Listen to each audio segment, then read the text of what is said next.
وعلیکم السلام ورحمۃ اللہ۔ کمال خان بھائی، آپ کی گفتگو سنی ہے۔ جواب دینے سے پہلے تھوڑی سی پرانی یادیں تازہ کر لیتے ہیں۔ 1996 میں جب یہ رائے گنج میں پروگرام ہوا تھا تو آپ پہلی دفعہ اس میں شامل ہوئے تھے۔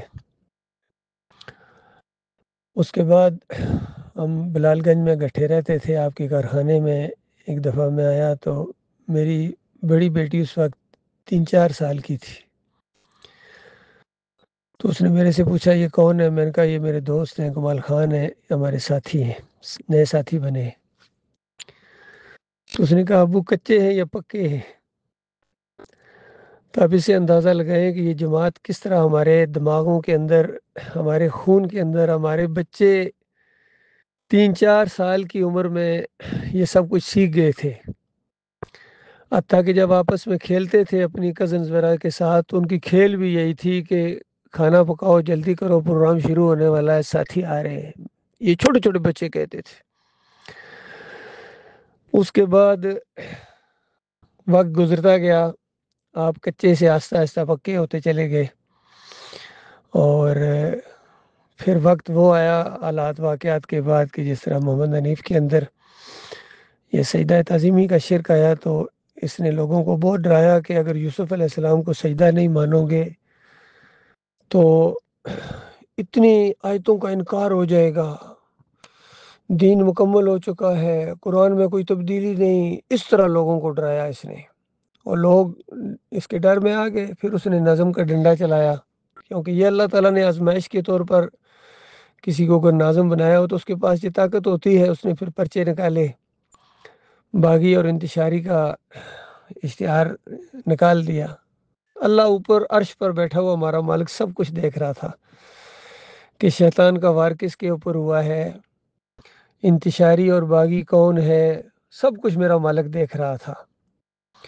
اس کے بعد 6-7 مہینوں کی محنت سے وہ مضمون لکھا جو بعد میں سجدہ تعظیمی کے نام سے وہ کتابچہ پرنٹ ہو گیا۔ تو اس ہر طرف بانٹا، آپ سے بھی گفتگو ہوئی، آپ نے آہستہ آہستہ اس بات کو ماننا شروع کیا، اور پھر بھی انہی کے پیچھے نمازیں پڑھتے رہے تھے۔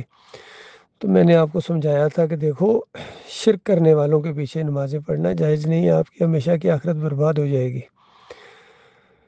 پھر آپ کو یہ انہوں نے کہا تھا کہ ٹھیک ہے، اگر تم یہ اللہ کے سجدے والا عقیدہ رکھتے ہو تو رکھو، لیکن جماعت میں گفتگو نہیں کرو گے۔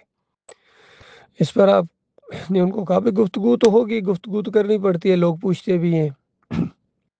بہرحال آپ ان کے پیچھے نمازیں پڑھتے رہے۔ آپ کے کارخانے میں ایک دفعہ ملاقات ہوئی اور آپ نے یہ ساری چیزیں بتائیں، تو پھر صلاۃ کا ٹائم ہو گیا، تو میں نے کہا ٹھیک ہے آپ اپنی پڑھ لیں، میں اپنی پڑھتا ہوں، چونکہ آپ کے اندر ابھی ایمان خالص نہیں ہے، ابھی آپ ان کے پیچھے نمازیں پڑھتے ہیں، شرک کرنے والوں کے پیچھے۔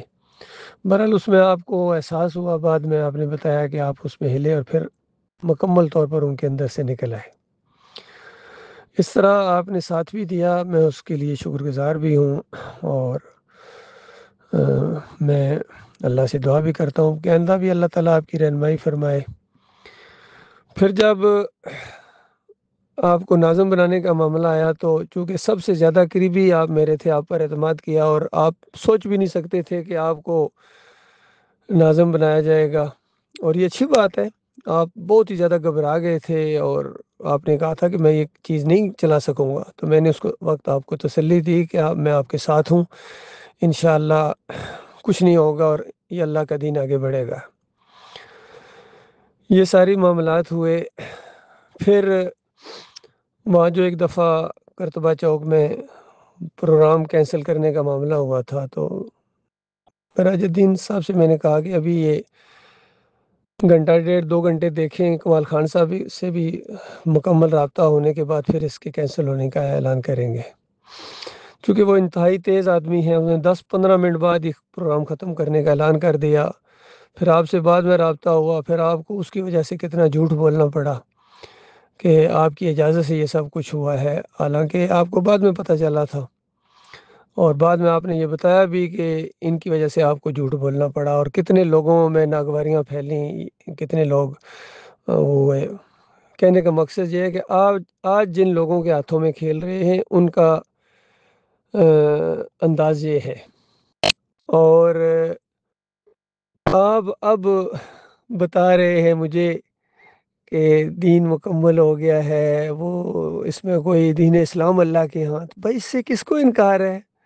دین مکمل ہو گیا ہے۔ نبی علیہ السلام کی وفات کے بعد کتنے بڑے بڑے معاملات جب ہوئے ہیں، سب سے پہلے بڑا ایک مسئلہ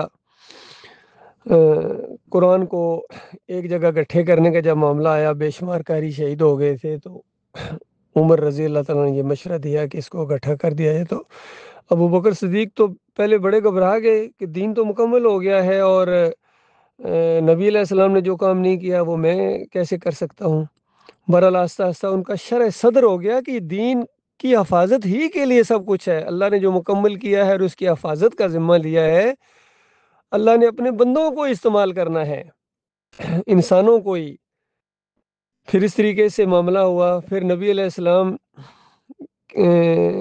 زبانیں بھی سیکھا کرتے تھے، لوگوں کو کہتے تھے زبانیں سیکھیں تاکہ اس دین کو پھیلایا جائے۔ پھر اگر خطوط لکھے تو بتایا گیا کہ یہ لوگ جب تک سٹیمپ نہ ہو خط پڑھتے ہی نہیں ہیں، تو اس کے لیے باقاعدہ سٹیمپ بنائی گئی۔ یعنی ان ساری چیزوں کو استعمال کیا گیا دین اسلام کے لیے۔ پھر جب آہستہ آہستہ یہ لاؤڈ سپیکر کا معاملہ ہوا تو کتنے علماء تھے، انہوں نے کہا حرام حرام، دین مکمل ہو چکا ہے، نبی علیہ السلام نے اس کو استعمال نہیں کیا ہے۔ تو بتائیے آج کیا ہو رہا ہے؟ پھر قرآن میں اور حدیث میں تو جنگ کے لیے نیزے، تلواریں، تیر، اس طرح تیار رہنے کا حکم دیا ہے۔ کہیں رائفل کا ذکر نہیں ہے، کہیں ٹینکوں کا ذکر نہیں ہے، کہیں کسی اور چیز کا ذکر نہیں ہے، ہوائی جہازوں کا، اللہ کا طیاروں کا، میزائلوں کا ذکر نہیں ہے۔ تو یہ سب کچھ جو کیا جا رہا ہے، کیا یہ دین کے خلاف کیا جا رہا ہے یا دین کے مزاج کے مطابق کیا جا رہا ہے؟ اللہ تعالیٰ نے اشرف المخلوق انسان کو اس لیے بنایا ہے، اس کو دماغ دیا ہے، سوچنے سمجھنے کی صلاحیتیں دی ہیں۔ معاذ بن جبل کو جب بھیجا یمن کا حاکم بنا کے، تو کہا معاذ وہاں اہل کتاب لوگ ہیں، کس طرح فیصلے کرو گے؟ تو کہا اللہ کی کتاب کے مطابق۔ فرمایا نبی علیہ السلام نے کہ اگر وہ مسئلہ اللہ کی کتاب میں نہ ہوا تو پھر کیا کرو گے؟ کہا کہ نبی علیہ السلام کی جو تربیت ہے، آپ جس انداز سے فیصلے کرتے تھے میں اسی کے مطابق فیصلے کروں گا۔ پھر کہا کہ اگر وہ معاملہ اس میں بھی نہ ہوا، اس سے بھی تمہیں یعنی اس سے پہلے واسطہ نہیں پڑا ہے، تو پھر کیسے فیصلہ کرو گے؟ تو پھر انہوں نے کہا کہ اللہ تعالیٰ نے جو دین کی مجھے سمجھ دی ہوئی ہے، اسی کے مطابق میں فہم و فراست سے فیصلہ کروں گا، یعنی قرآن و حدیث کے دائرے کے اندر بند رہتے ہوئے۔ تو نبی علیہ السلام نے بہت ہی زیادہ خوشی کا اظہار کیا اور اللہ کا بھی شکر ادا کیا کہ مجھے ایسے ساتھی عطا فرمائے ہیں جو اپنے فہم و فراست کو استعمال کرتے ہیں۔ تو دین اسلام کے اندر تو یہ روح ہے اس پورے دین کی، جو اللہ تعالیٰ نے آپ کو عقل دی ہے، سارے معاملات دیے ہیں۔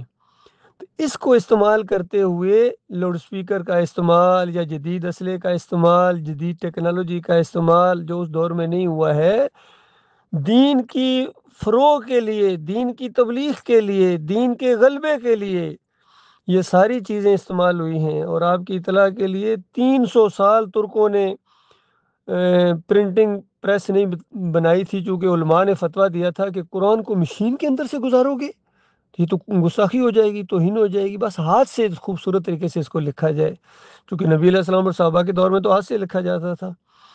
تو اندازہ لگائیے 300 سال مسلمان پیچھے چلے گئے۔ اب سارا قرآن اور دینی لٹریچر حتیٰ کہ حدیث بھی پرنٹنگ مشین سے پریس ہو رہی ہیں، اس میں کوئی توہین نہیں ہو رہی، کوئی دین بدلا نہیں جا رہا ہے، کوئی بدعت نہیں ہو رہی ہے یہ، بلکہ دین کی حمایت میں یہ چیزیں ہو رہی ہیں، دین کو پھیلانے کے لیے چیزیں ہو رہی ہیں۔ اسی طریقے سے یہ جب ویڈیو کا استعمال ہوا، جب یہ تو بہت صدیوں بعد یہ ایک ٹیکنالوجی سامنے آئی ہے، پہلے ریکارڈنگ بھی موجود نہیں ہوتی تھی، جو آڈیو جس کو کہتے ہیں، اور اس نے آگے پھر سٹیپ اٹھایا اور ویڈیو کا معاملہ آ گیا۔ تو اب علماء کے درمیان اس میں جو اختلاف ہوا کہ یہ جائز ہے یا ناجائز ہے، تو تقریباً 80% 90% جو علماء عرب تھے انہوں نے تو کہا بھائی یہ بالکل جائز ہے، یہ اس تصویر وغیرہ کے زمرے میں نہیں آتا ہے۔ اجمی مولویوں نے کافی زیادہ اختلاف کیا کہ یہ جو ہے نا یہ تصویر کے زمرے میں آئے گا، اور ہاں اگر کوئی مجبوری ہو جائے تو اس وقت ویڈیو وغیرہ بنانا جائز ہے، مجبوری ہو جائے۔ تو پھر کچھ دوسرے لوگوں نے کہا بھائی دین اسلام سے بڑھ کر مجبوری کون سی ہے کس کو پھیلانے کے لیے، تو اس طرح کچھ لوگوں نے اس کو پھر جائز کرنا شروع کر دیا۔ تو یہ گفتگو تھی، یہ سارے علماء کے اندر بحثیں چل رہی تھی، یہی بات ڈاکٹر عثمانی رحمۃ اللہ علیہ سے پوچھی گئی، اور اس میں ٹی وی کا الفاظ ہے کہ ٹی وی دیکھنا یا یہ ویڈیو کا استعمال یہ جائز ہے یا نہ جائز ہے۔ تو اس میں وہ نہیں تھا کہ جس میں کوئی جانداروں کا وہ معاملہ نہ ہو، وہ تو بات ہی نہیں ہے۔ ٹی وی کی بات کرتے ہوئے ڈاکٹر عثمانی رحمۃ اللہ علیہ کہہ رہے ہیں کہ آج کے دور کے اندر یہ یعنی حکومت کے ہاتھ میں، ان لوگوں کے ہاتھ میں جو یہ کنٹرول ہے، اس سے تو مشکل ہی انسان فحاشی سے کوئی بچ سکتا ہے، چونکہ خواتین آتی ہیں، خواتین کی بات ہو رہی ہے، لپسٹک لگائے ہوئے، یہ الفاظ ڈاکٹر صاحب نے استعمال کیے ہیں، لپسٹک لگائے ہوئے خواتین آتی ہیں اور بھائیوں کو خوش آمدید اور اس طرح کرنا شروع کرتا ہے، تو ایک مومن کیسے دیکھیں گے اس کو؟ تو جو جائز حدود تھی اس کا بھی دائرہ تنگ کر دیا انہوں نے۔ تو یہ انسانوں کی بات ہو رہی ہے، یہ درختوں یا گھاس اور سینری کی بات نہیں ہو رہی ہے۔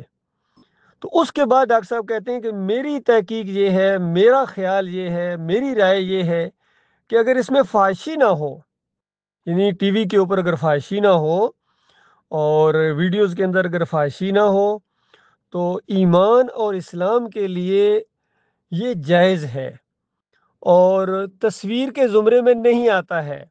کتنی صاف بات ہے، لگتا ہے یا تو آپ نے وہ کلپ ڈاکٹر صاحب کا سنا نہیں ہے، اور یا اس کو اپنی سادگی کی وجہ سے اس کو سمجھا نہیں ہے۔ تو یہ آپ کی سادگی ہی میں کہوں گا انتہائی درجے کی، اور بہت کم چانسز ہے کہ اس کے اندر آپ کی نیت کا کوئی معاملہ نہ ہو، لیکن جو آپ کے دائیں اور بائیں بازو ہیں نا ان کے اندر سادگی نہیں ہے، وہ انتہائی تیز آدمی ہیں، انہوں نے بالکل غلط بیانی کی ہے، ڈاکٹر صاحب کے اوپر الزام لگا رہے ہیں، اور بالکل وہی انداز اختیار کیا ہے جو محمد حنیف نے اختیار کیا تھا۔ محمد حنیف نے تو یہاں تک کہہ دیا تھا ڈاکٹر صاحب کے کلپ سن کے کہ یہ تو ڈاکٹر صاحب کی آواز ہی نہیں ہے، یہ کسی اور نے بنا دی ہے، یہاں تک اس نے کہہ دیا تھا۔ تو ہنسی بھی آتی تھی اور حیرت بھی ہوتی تھی کہ دیکھو انسان اپنے غلط موقف کو ثابت کرنے کے لیے کہاں تک چلا جاتا ہے، وہ اخلاقیات کو بھی چھوڑ دیتا ہے، اپنے ضمیر کا بھی سودا وہ کر لیتا ہے۔ تو یہی کچھ کیا ہے معراج الدین بھائی نے، یہ سب جانتے ہیں۔ انہوں نے پہلے دلائل دیے تھے جب یہ مشورے کے بعد ویڈیو کا استعمال شروع کیا تھا، ساری شورا کے مشورے سے ہوا تھا، تو کچھ لوگوں نے جب اعتراض کیا تو انہوں نے جواب دیے تھے ان کو کہ دیکھو جب ڈاکٹر صاحب کی بات آ جائے تو پھر ہم کسی اور کی نہیں سنتے ہیں، اور اس میں فائدے زیادہ ہیں، اس میں فیس ایکسپریشن ہوتا ہے، زیادہ اثر پڑتا ہے، لہٰذا ہم اس معاملے میں کسی کی بات نہیں سنیں گے، اور پھر یہ معاملات اس طریقے سے ہیں۔ اس کے بعد ایک دوسرے معاملے میں ان کا اختلاف ہوا تھا، وہ بھی ایک سٹوری آپ کو شاید معلوم ہے، جو ان کے بانجے یا جو بھی رشتہ دار تھے ابرار صاحب، ان کے اندر جب یہ معاملات آئے تو ان کو ایک گروپ کے اندر سمجھایا جا رہا تھا بے حق فلاں بے حرمت فلاں، یہ شرک کی چیزیں ہیں، گمبد شرک کی علامت ہے، تو وہ چونکہ اس وقت نہیں مان رہے تھے، تو اس میں معراج صاحب سن رہے تھے، اور معراج صاحب بار بار مجھے کہہ رہے تھے کہ آپ چپ ہو جائیں، یہ نہیں، اور میں بات چیت ہو رہی تھی، اس میں چپ ہونے کی کون سی بات ہے۔ بعد میں ابرار کو کہتے ہیں کہ یہ بندہ چپ ہی نہیں ہوتا، اندازہ لگے اس کا کیا لہجہ تھا، اس کے لہجے دیکھیں، اس کے اندر اسی وقت فطور آ گیا تھا۔ تو بعد میں بلکہ انہوں نے کسی گروپ میں بھی کہا ہے کہ ویڈیو مسئلہ نہیں ہے، میرے تو دوسرے مسئلے ہیں، اس کے دوسرے مسئلے تھے، لیکن آپ سے اس نے چھپایا ہے اس چیز کو، اور الیاس صاحب کو بھی اپنی لپیٹ میں لے لیا انہوں نے۔ تو بہرحال جو بھی اس کی لپیٹ میں آئے گا وہ اپنا ذمہ دار ہے۔ اب دو صورتیں ہیں، جس طرح آپ نے بھی کہا ہے کہ شیطان کا وار ہوا، بالکل شیطان کا وار ہوا ہے ان کے اوپر، معراج الدین کے اوپر شیطان کا وار اسی طریقے سے ہوا ہے جس طرح محمد حنیف صاحب کے اوپر ہوا، اور پھر آپ اس کی لپیٹ میں آ گئے۔ اور آپ کو یہ بھی یاد ہے عاطف زرین کے اوپر بڑا شدید وار ہوا تھا شیطان کا، اس میں تو آپ بھی اس میں گواہ تھے، کس قدر انہوں نے کہا کہ ڈاکٹر عثمانی جو ہیں یہ منکر حدیث ہیں، حدیث کا انکار کیا، اور اس وقت آگ میں ہے، اندازہ لگائیے۔ تو اس طرح کے الفاظ بولنے کے بعد بتاؤ وہ بندہ میرے ساتھ چل سکتا ہے؟ تو پھر ہم آگے پروگرام میں آگے چلے گئے، پھر جب واپس آئے تو الیاس صاحب نے کہا نہیں، یہ جا کے سمجھاؤ عاطف زرین کو فتویٰ نہ لگائے۔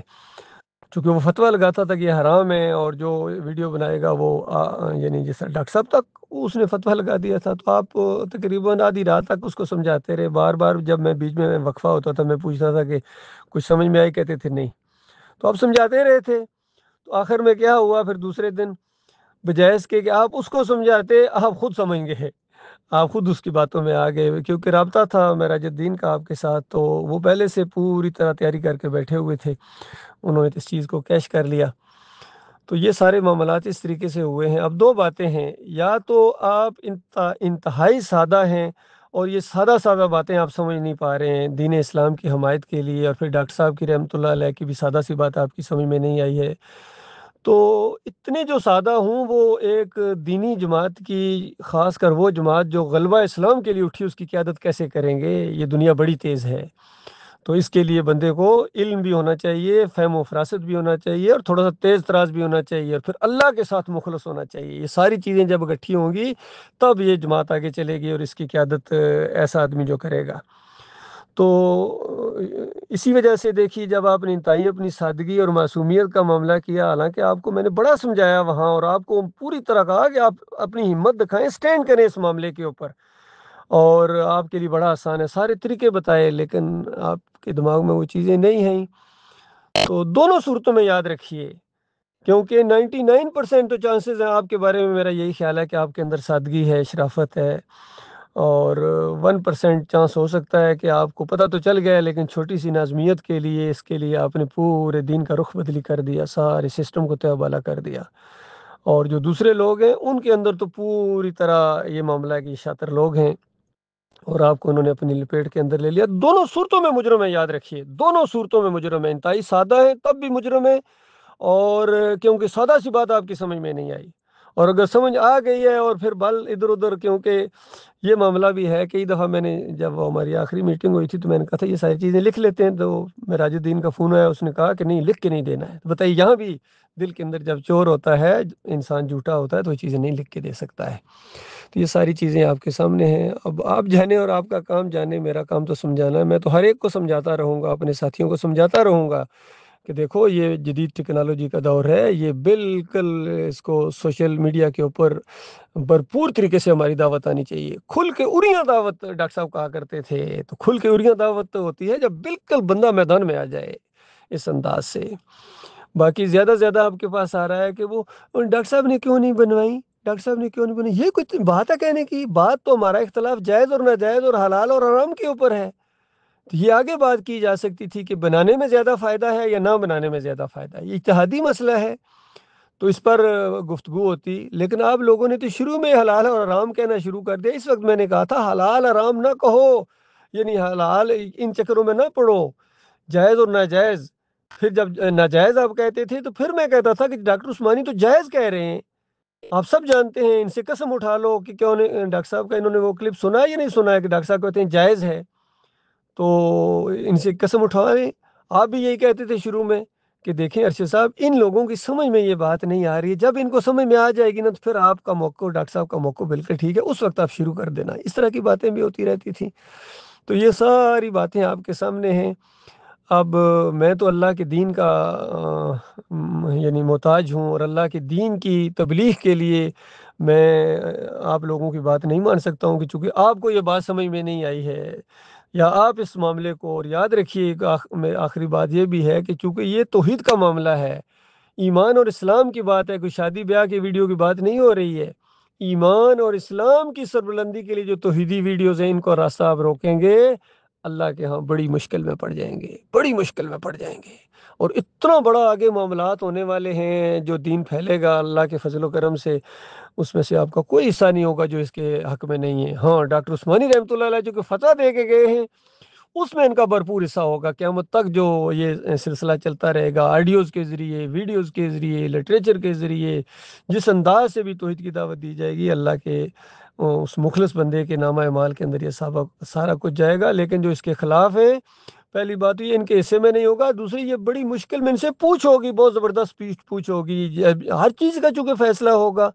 تو اس وقت جب فیصلہ ہوگا مقدمہ قائم کیا جائے گا، ہاں بھائی کیوں مخالفت کی تھی، ارشد کرملائی کو کیوں انتشاری اور باغی کہہ کے تم نے نکالا تھا، آپ سب سے بڑے وہاں مجرم کی حیثیت سے کھڑے ہوں گے کٹہرے میں اگر آج دنیا میں توبہ نہ کی۔ تو یہ جی ویڈیو بناتے تھے جی، اچھا جی کیا بناتے تھے، اس میں کیا کہتے تھے جی، ویڈیو میں کہتے تھے اللہ کے علاوہ کوئی داتا نہیں ہے، دستگیر نہیں ہے، مشکل کشا نہیں ہے، حاجت روا نہیں ہے، اور شرک کا رد کرتے تھے، توحید کی دعوت دیتے تھے، طاغوتوں کا بھی اس میں رد کرتے تھے ویڈیوز کے اندر۔ تو بتاؤ اس کے بعد فیصلہ کس انداز سے آپ کے سامنے آئے گا، یہ ساری چیزیں ذہن میں رکھیے اور پھر یہ باتیں اس طریقے سے کیا کریں۔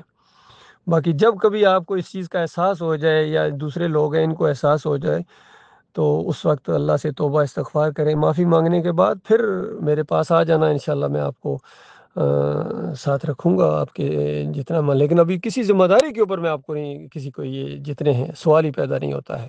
اب چونکہ ان کو پتہ چل گیا ہے کہ اب یہ ذمہ داری کے اوپر نہیں رہ سکتے ہیں، اب ان کے لیے زندگی موت کا مسئلہ بن گیا ہے، چونکہ ان کے اندر دنیا ہے، آخرت جنت کا کوئی شوق ان کے اندر مجھے نظر نہیں آتا ہے، جہنم کا کوئی خوف ان کے اوپر نہیں ہے۔ یقین کیجئے اپنے مخلص مومن بھائیوں کو اس طرح برستے ہیں، الزامات لگاتے ہیں، عیب لگاتے ہیں، ان کو ذرا بھی اللہ کا خوف نہیں ہے، یقین کیجئے۔